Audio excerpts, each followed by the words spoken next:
sir. Thank you, Your Honor. Before you, Rick, thank you. Well, sir. I know some of you. All right, before you is Nicole Christine Gaskins. Ms. Gaskins is indicted on 3 separate indictments. She's pleading on one of those, specifically 2021 GS 2103332. That is an indictment for criminal conspiracy, carries a maximum of 5 years. She's represented by Ralph Wilson and tenders a plea of guilty to that indictment. As a result of the plea of this indictment, 2 other indictments will be non-pros, those being 2021 GS 210330 and 3331. Those charges will be non-pros.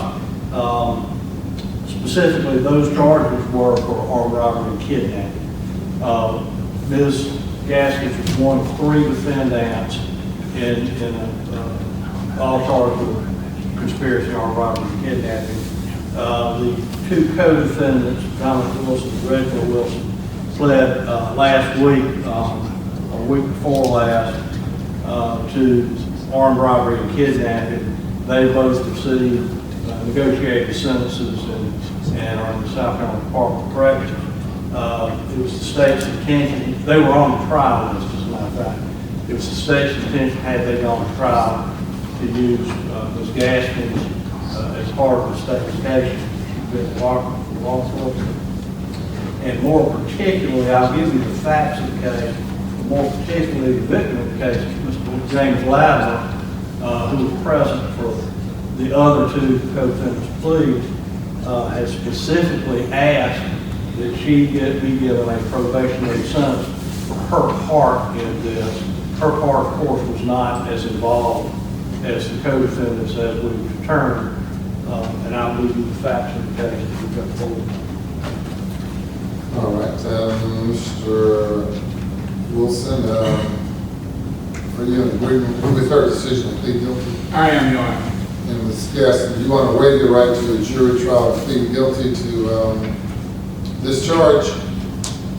No. Do you want a jury trial on this charge? No, I want to plead guilty. Do you want to waive your right to a jury trial and plead guilty? Yes, sir. And are you guilty? Yes, sir. Are you on probation or parole now? No, sir. And you can give me the facts. Judge, it happened September 26th of 2020. The victim, James Latimer, had a motel room at the Suburban Motels, which is on Lucas Street, located here in Florence. At some point that morning, he and Ms. Gaskins were in contact via text messages and arranged to meet at his motel room. This apparently was something that was not new to either one of them. They had a history and they had met before, if not in this room, in other rooms.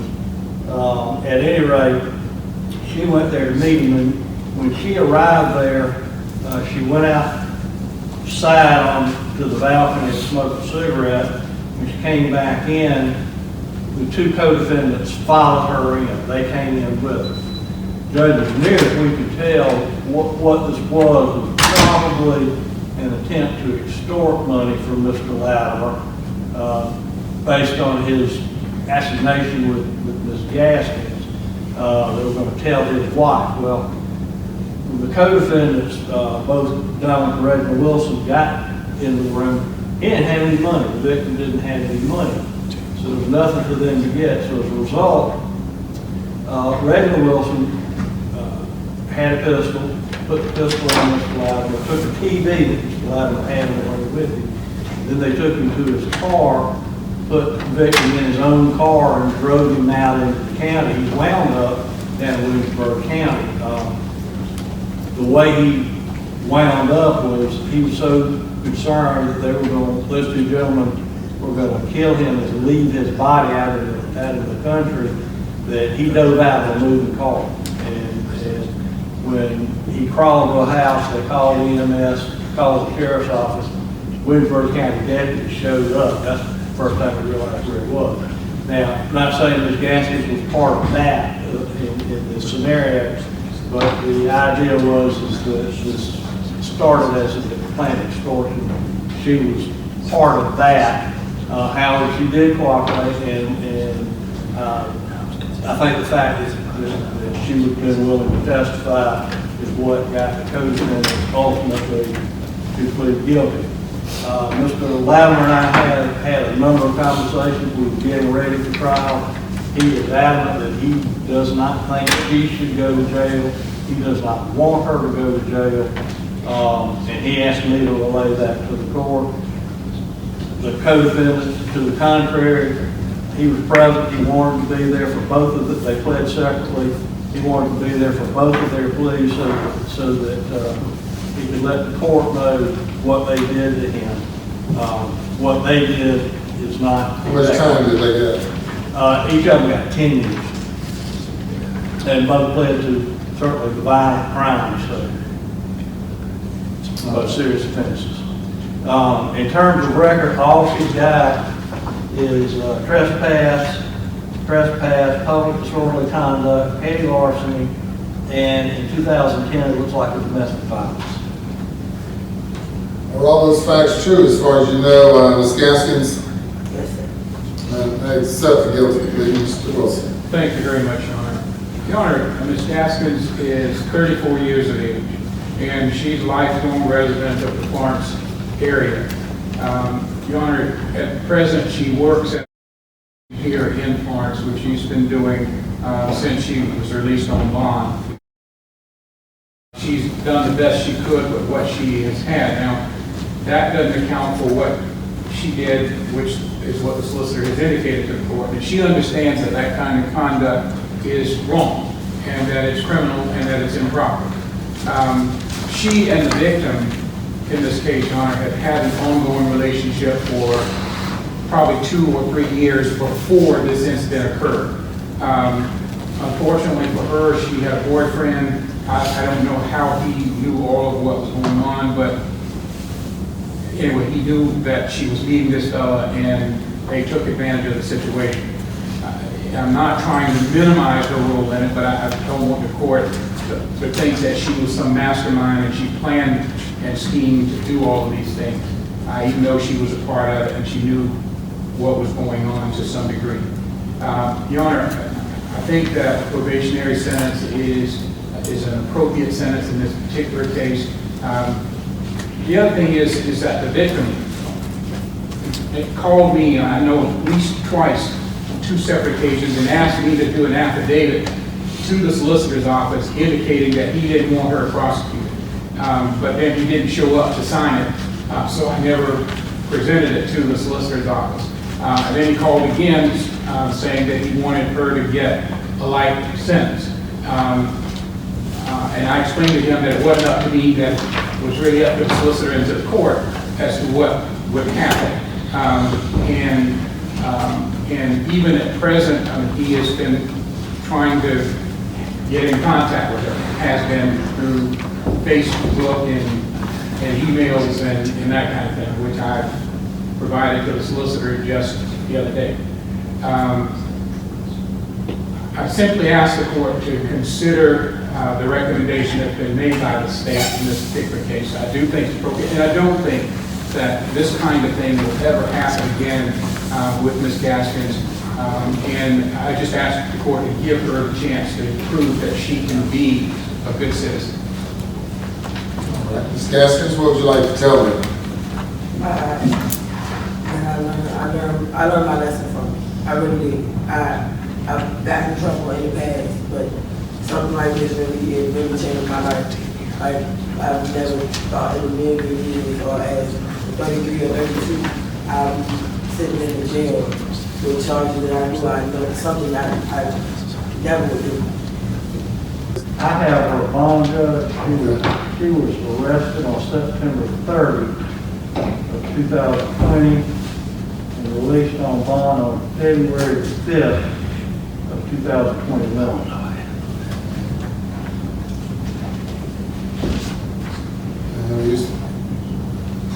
that through a website as to how many days that would be, but do you believe it's 425 days?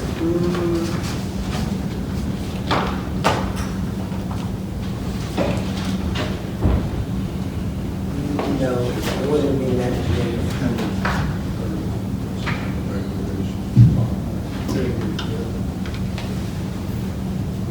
So what part did you play in the crime?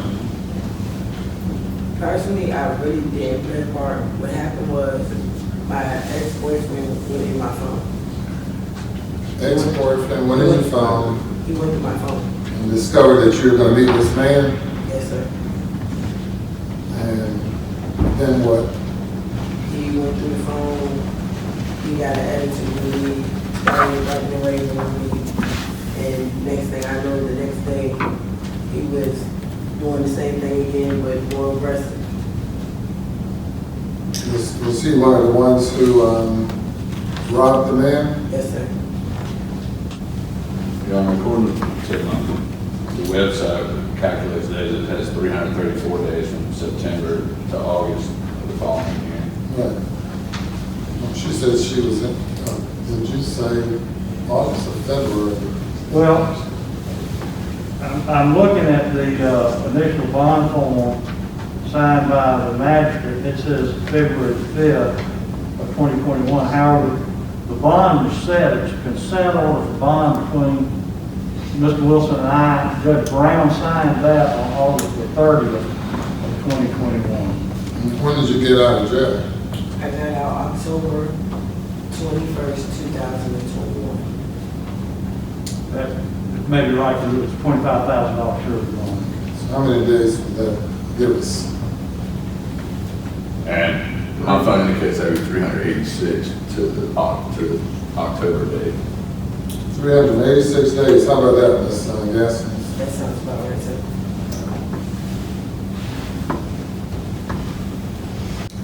Sentence is 5 years, provided that upon the service of time served, the balance is suspended and probation for 2 years.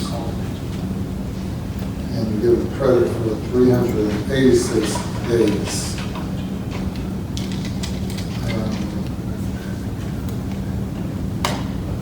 So, Mr. Wilson, were you appointed? I am, Your Honor. So, and you must also pay $500 for representation at appointment. Mild probation. Thank you. Good luck to you, Ms. Gaskins. Thank you. Welcome to Christian News TY. My name is Sandra Coates. Some representatives in the State House think differently from the Word of God. Some people believe 3 representatives on the House roll call vote list are ministers. There might be more. The Word of God is clear, so why are some of the representatives thinking differently? Amendment 6. Ms. Carpenter is recognized on Amendment 6. Thank you so much, Mr. Speaker. Mr. Speaker and members, all of us in here feeling all nice and bubbly about Dawn Staley and the Gamecock Women's National Championship.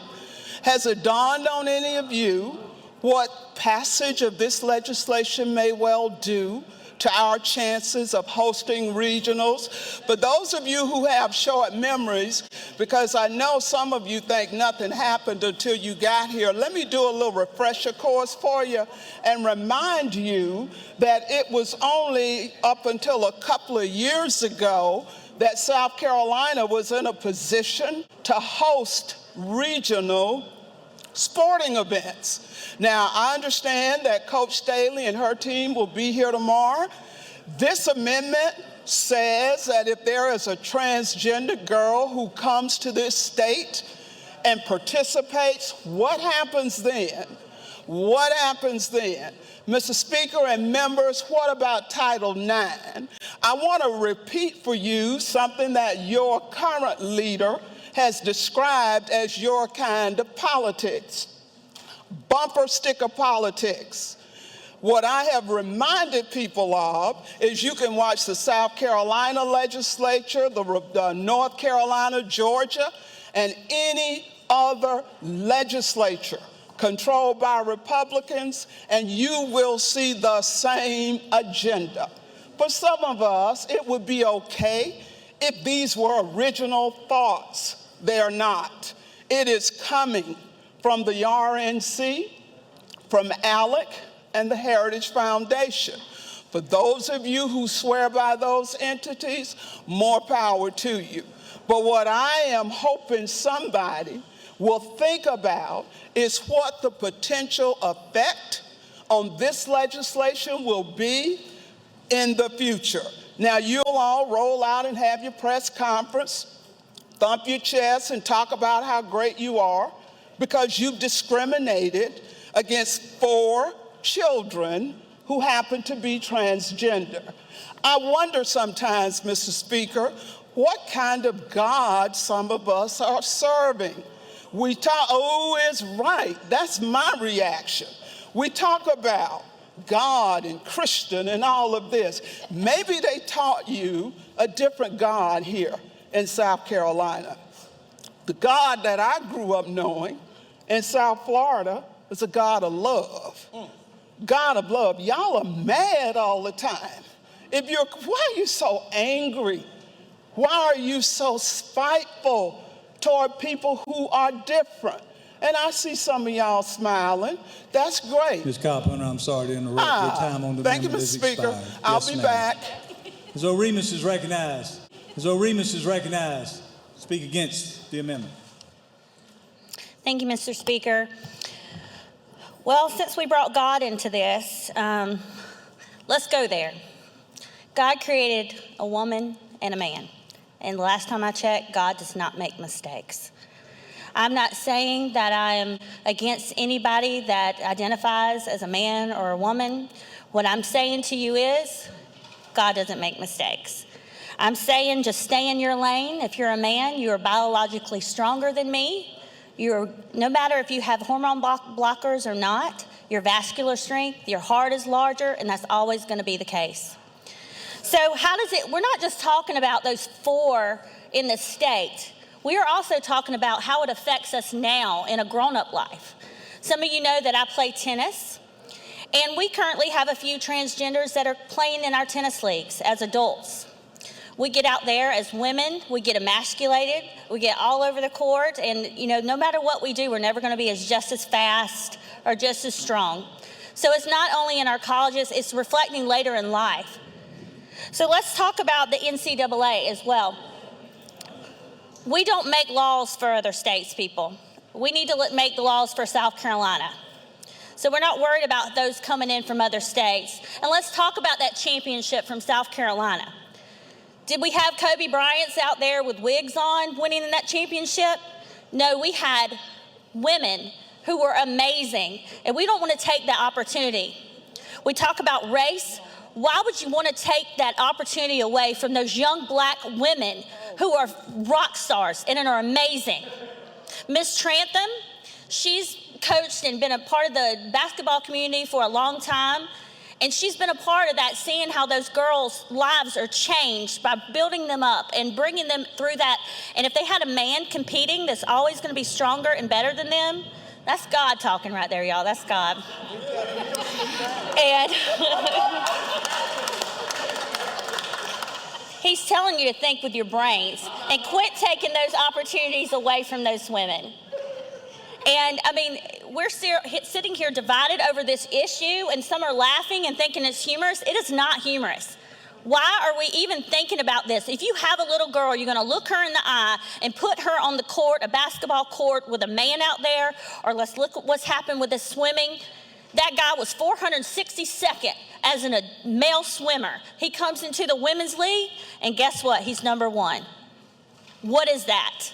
And then you got 2 other girls, the 2nd and 3rd should have been the true winners of the NCAA swimming. That is where we are, guys. What this particular amendment does, there is a section of this bill which lays out certain findings by the South Carolina General Assembly. And this amendment would include a very specific and particular finding of fact that is actually a very serious matter, is that the average life expectancy in America of a black trans woman in the United States is only 35 years. And, you know, we have our differing stances on the issue of transgender in sports, but if we're talking about findings of fact, and we're going to lay out findings of fact in the legislation itself, we need to include facts that let people know it's not okay to discriminate and it's not okay to take hateful acts against trans individuals. By way of background, Dana Martin was 31 when she was killed in Montgomery, Alabama. Jazeline Ware was found dead in her apartment in Memphis, Tennessee.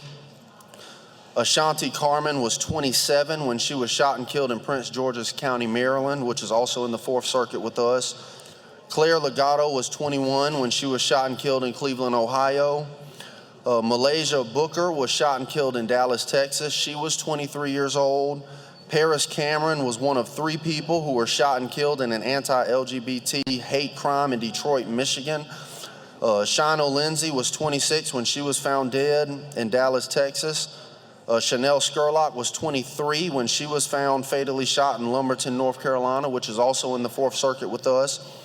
Zoe Spears was the same age when she was found lying in the street with signs of trauma in Fairmount Heights, Maryland, who's also in the Fourth Circuit with us. Each of these women were black trans women. The average life expectancy being 35 years old should be very, very shocking.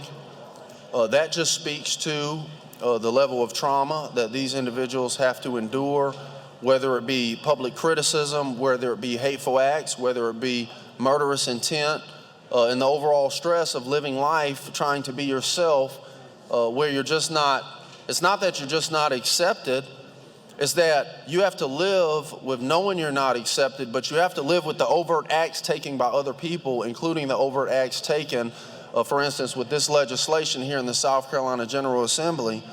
Y'all know the average life expectancy of South Carolina citizens is much higher than 35. This would adopt that finding of fact in this legislation, and it sends a very strong signal to the trans community that we do understand that it's not just politics. And if you are watching and listening to this debate, you need to understand. Your time has expired. Ms. McKnight is recognized to speak against the amendment. Ms. McKnight. Thank you, Mr. Speaker. Good afternoon, colleagues. This issue is emotionally charged enough without us bringing in issues of race. This bill, or this amendment, doesn't address the core issue. This issue isn't about all the attended facts. This issue is specifically tailored sports, high school sports, interscholastic sports in South Carolina. With that being said, let's stay on topic. We can have a reasonable debate, we can disagree, but this isn't an issue. I had a colleague earlier this morning outside of this body that tried to make this a racial issue, who seemed to suggest that being transgender was on par with being an African American in his defense or opposition to the bill that we're here on. We don't need that. That's beyond the pale. Let's stick to the core issue. Let's talk about what we're here today, and that is whether or not transgender boys should be playing sports in South Carolina with our girls. And the answer to that question, for me, is no. Thank you. Thank you, Mr. Speaker. I rise this afternoon to fully support this legislation.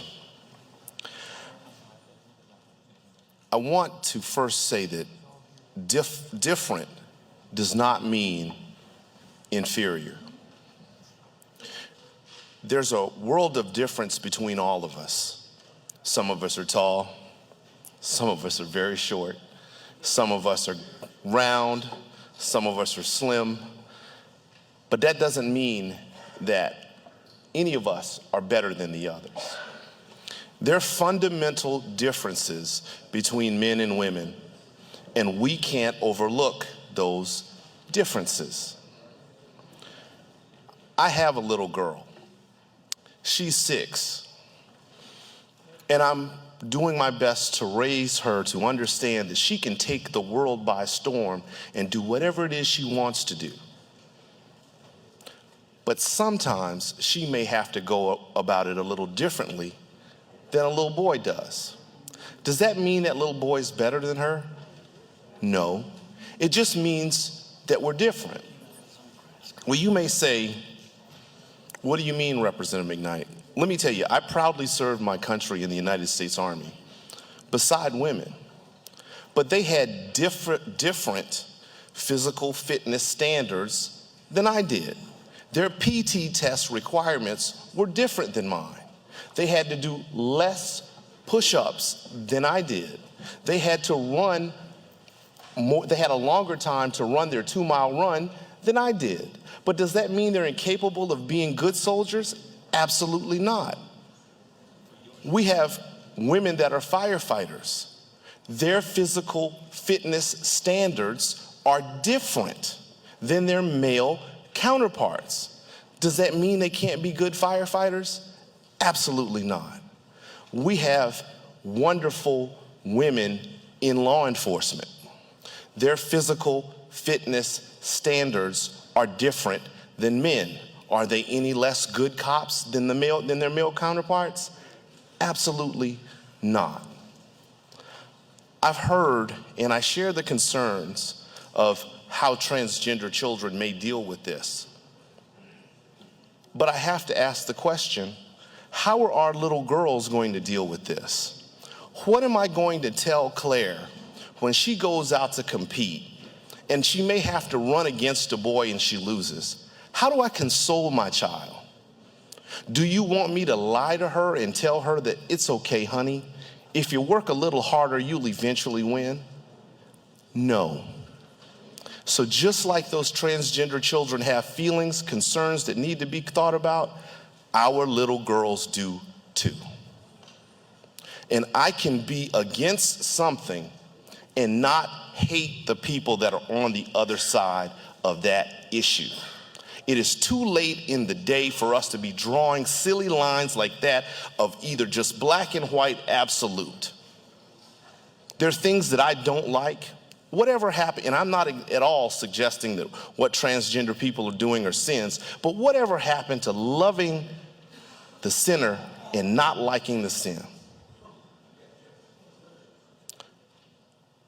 We need to make certain at the end of the day that our little girls, our young women, and our women have the opportunity to compete on the highest level on the fairest playing field possible.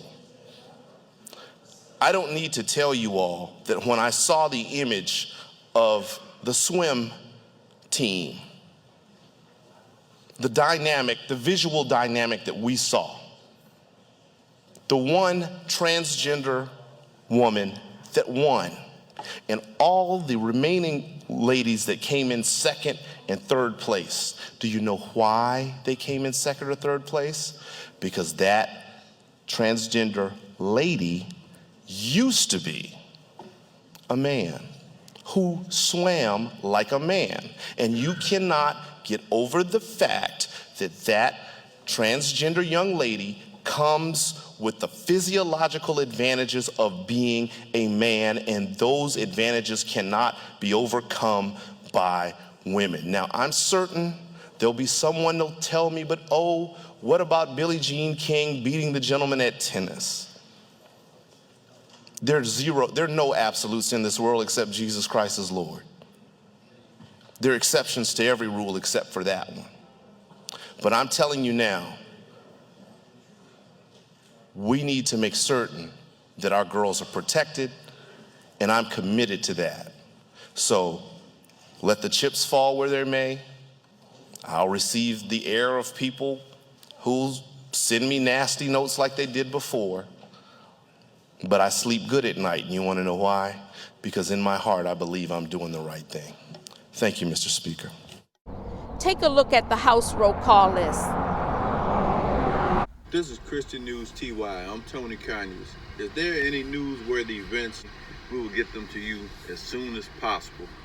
If not, you can follow us on Christian News TY Facebook, you can follow us on YouTube, and you can follow us on our website.